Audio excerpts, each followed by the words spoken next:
Hi, welcome back to Conversations with Chris. and Crystal. Today we're going to talk about highly sensitive people because we are both highly sensitive people. We are. And I think we've mentioned it before. Yeah, But I'm now- sure we have. Yeah. It's 20% of the population. And you know more about it than I do, but I've researched it because I, spent a lot of my life, and as you have said too, that you're too sensitive.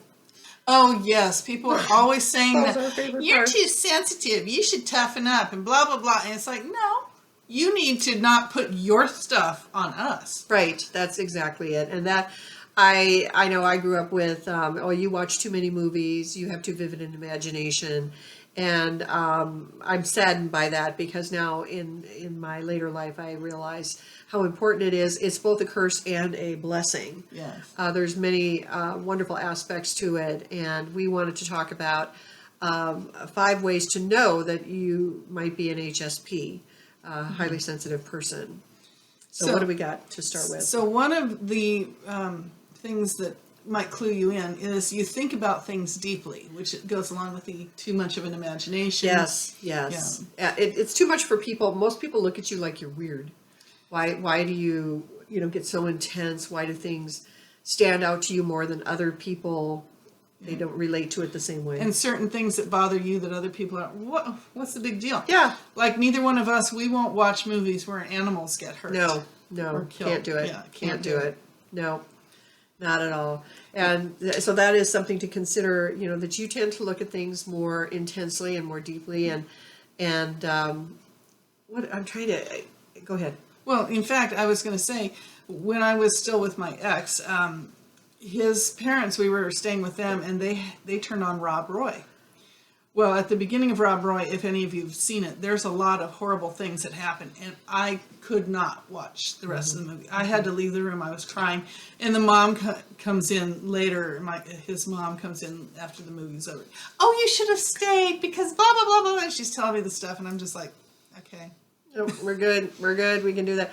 I remember being a teenager and being at a event at a hotel with about 800 kids there, and they had us watch a film, which was a Christian film, which is all well and good, but I had a white poodle at home, and in the movie, in the very beginning of the movie, it's a family in a car they have a car accident with a dog, a white dog. And the filming, coming from a background in theater, was immensely wonderful, but it was intensely painful for me. They showed the car door kind of buckled and this paw hanging out of the car. And it was moving a little bit and whimpering, and then suddenly there's no more whimper, and the blood goes down the white paw. Oh. Yeah, it was very graphically, beautifully filmed. I get it, but out of 800 people, I have a scream that could wake the dead, and that came out of my mouth, and I think it scared everybody to death. Well, my reaction here, and I ran out. My reaction here would have been the reaction I would have had there, and I would have run out too. Yeah. And then people will say, "Oh, it's only a movie. It didn't really happen to the dog. The dog's fine." It's like, it doesn't matter. Yeah, no, they filmed it well. They did it well, and it was too much for me. And I actually went out and to a payphone, because of course before cell phones, called home. And I asked if the dog was okay. No, I asked him if the dog was okay. And I was crying, and I was just, and I remember my mom asking the youth pastor later, what are you showing to these kids? What are you doing? But no, out of 800 people, I'm the only one who went ballistic. So. Well, but that's another thing. It's biblical. We are biblically correct because it says in the Bible, whatsoever you do, think on the things that are pure and yes, and and how good, pure, good report. Yes. So yeah, absolutely. we don't need to be putting that stuff in our We heads. don't need to do that. Absolutely not. Yeah. And so anyway, so that's something that you respond to, that you could be an HSP. What else we got? Well, the second thing is you notice subtleties in the environment. So like things that other people may not notice, you're going to notice. You're going to notice. So Yes. the energy of a room, you walk in a room Yes. and you can cut the atmosphere with a knife kind of Yep. thing. Yeah. You, And people tell you that's your imagination, or you overthink it, Not true. We feel it. We know it. We know that there is something not quite right, or that everything's absolutely copacetic. We know that too when everything is just really great in a room. And then the third sign that you might be Big an one. HSP is that you like quiet time. You do.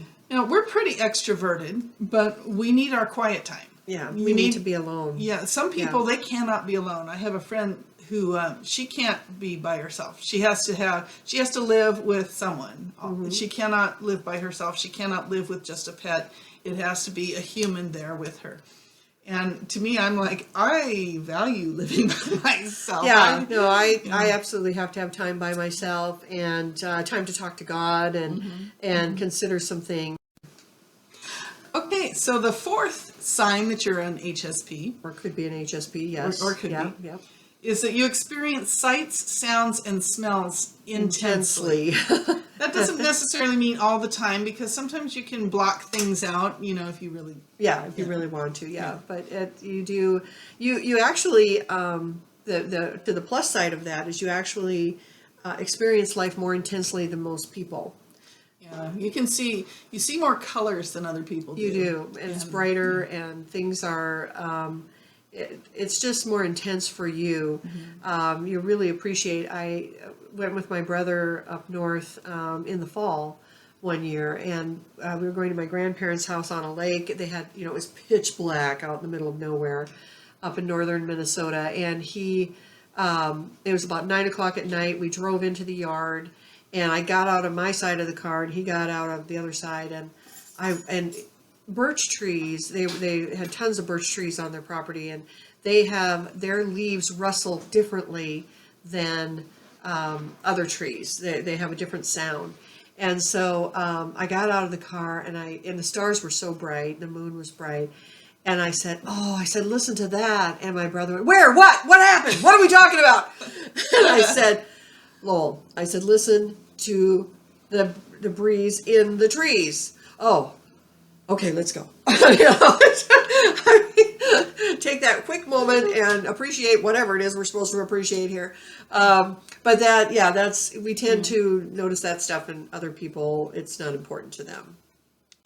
And number 5, you are deeply affected by other people's moods and emotions, and oh boy, is that true. It's very true. Very true.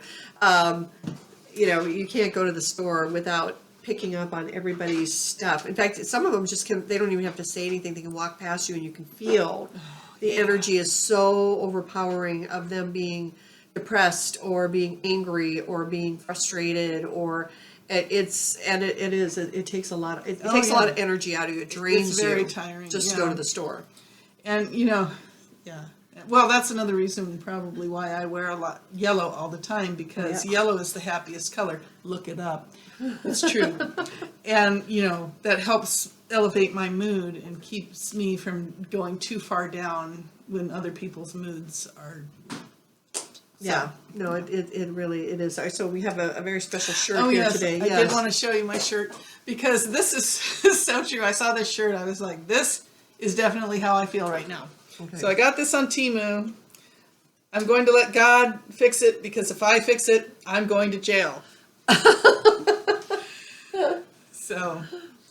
So there you have it. But just something to consider. 5 points of being an HSP. There's a lot more.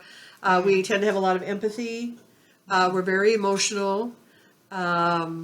And we hook into other people's, empathy, we're able to put ourselves in somebody else's shoes and understand how they feel. And it's amazing. I always thought everybody did that. But I know, that's the it. longer I'm on this planet, the more I realize, most people don't. They don't. They really don't. Yeah, they really don't. So, But, good old President Clinton used to say, I feel your pain. Well, I really feel your pain.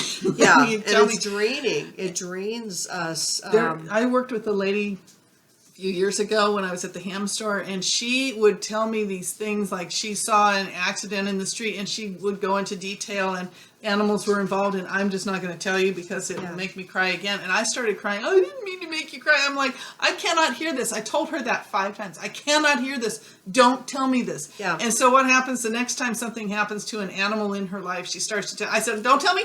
I cannot hear this. Do not tell me. I'm telling you. I'm warning you. Do not tell me. Don't say it. Don't say So it. I mean, it was too late though. The image was in my head. She didn't even tell me exactly what happened, but I could see it happen in my head. I knew exactly where the story was going, and I just, it's still so vivid in my mind, the things that she told me. Mm-hmm. It's like people don't understand when you tell a highly sensitive person something like that.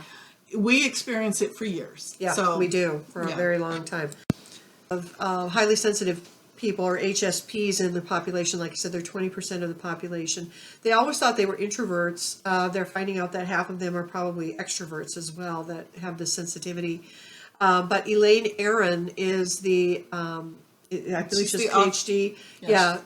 That is the author of the book that is promoting more and more HSP awareness, if you will, to corporate America. And she's the author of the book, The Highly Sensitive Person. And we'll put a link below so that you can see that. But as far as corporate America is concerned, we make great managers because we have empathy and we're able to, understand and put ourselves in somebody else's shoes all the time. And so that works really well. So that's her big claim to fame is really putting this. There's also parents of highly sensitive children, and they feel weird with their kids. Like, I don't understand this child. It's not like my firstborn was active and did all this stuff, and then we end up with this one. I'm not sure what this one is.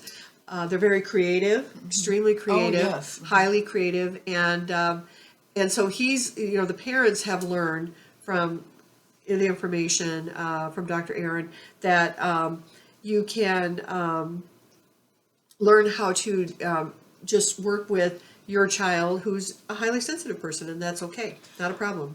In my class, I had a research assignment for my students, and I had several topics for them to research, and one of them was highly sensitive people, and one of my students actually came up to me and said, thank you for putting that on there because I'm a highly sensitive person. She has a lot of struggles with her parents too, and I was just thinking as you were speaking that the worst love relationship I can think of would be that between a sociopath and an HSP. Oh, wow. Because sociopaths have no empathy for Not anyone. at all. Not And at all. HSPs have too much. So Absolutely. So, okay, well, I think we're good. This is a short one, but we probably will be touching more on HSPs because that's obviously who we are and what we are, and we embrace that. And so let us know more about how you'd like to hear about HSP or your own stories about Absolutely. what's happened in your life. love to hear it. Yep. Okay, well, thank you for listening, and remember, Yeah, take care care of of yourself yourself because nobody else will. Bye-bye. Bye.